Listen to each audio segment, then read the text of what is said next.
children are here to hear them, to witness them, as well as from the stories about Tatay told to us by those who visited the wake.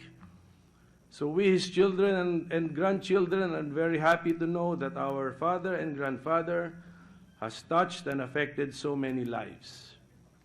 We are proud that so many consider themselves adopted sons and daughters of our Tatay Nene.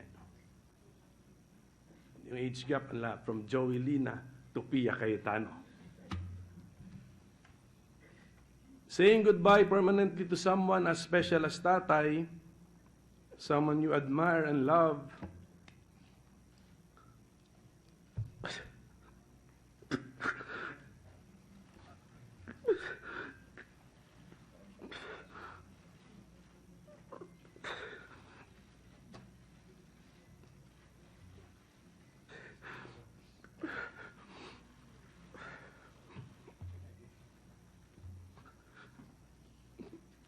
is actually a sad event.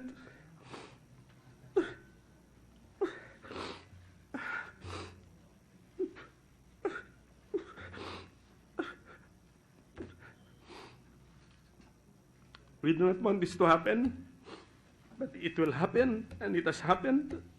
That is life.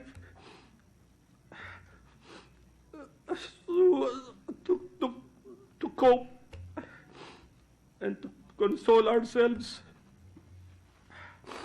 we celebrate the life of our beloved departed.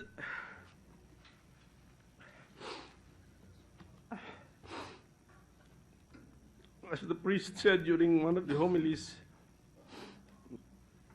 your life is God's gift to you. How you live your life is your gift to God. And as the doctor told us in the hospital,